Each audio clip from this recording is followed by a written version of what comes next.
आणि आता बातमी जुन्नरमधून अरुणाताईंच्या थाळीची ही गोष्ट। आज ही थाळी अनेकांची भूक भागवते। पाहूया काय आहे अरुणाताईंची ही थाळी।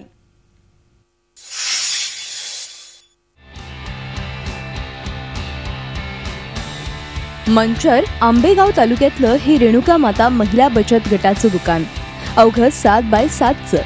अरुणाताई टेके यांनी भाड्यानं ही जागा घेतली। त्यांची कथा ही मोठी जिद्दीची। दुसऱ्यांच्या शेतात शेतमजूर म्हणून काम करून आणि शाळेबाहेर गोळ्या बिस्किट विकून त्या पैशातून अरुणाताईंनी ही जागा घेतली। बाहेरच्या बाजूला पापड कुरड्यांचं दुकान आणि त्याच खोलीत आडोसा करून स्वयंपाकघर। याच स्वयंपाकघरात रोज 150 लोकांचा स्वयंपाक केला जातो। महिलांना मी एवढं सांगू इच्छिते का महिलांनी ना कधी खाली मान घालून तर कधी राहावंच नाही। आता म्हणतात डोक्यावर महिलेच्या डोक्यावर पदर असावा, महिलेच्या डोक्यावर पदर निश्चित असावा, पण ताट मानेने असावा। कारण जर खाली मान घालून जर चाललं ना ती उपाशी मरण्याची वेळ येईल महिलेवर। आणि आज आम्ही महिला कुणी काही न शिकलेल्या आहेत पण स्वतःच्या पायावर उभे आहेत। आम्ही आज माझं एवढं कुटुंब माझं याच्यावरच चाललेलं आहे। कुरड्या पापड्या आम्ही याचा सेल करतो, जेवण वगैरे बनवतो, बाहेरचे ऑर्डर वगैरे भेटतात आमचं असं आणि खूप चांगलं चाललेलं आहे।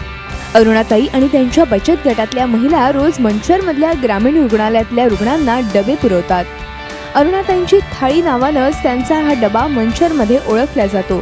ह्या व्यवसायामुळं मग मी स्वतःचं म्हणजे कसं पार्लर उभं केलं, त्याच्यानंतर मी स्वतःच्या मसनी वगैरे हे केलं। यांच्या इथं काम करूनच मी माझा व्यवसाय चालू केला आणि स्वतः म्हणजे खूप म्हणजे यांनी सहकार्य मला खूपच चांगलं केलं। आपल्या घरातलं म्हणून मी त्यांच्या इथं काम केलं।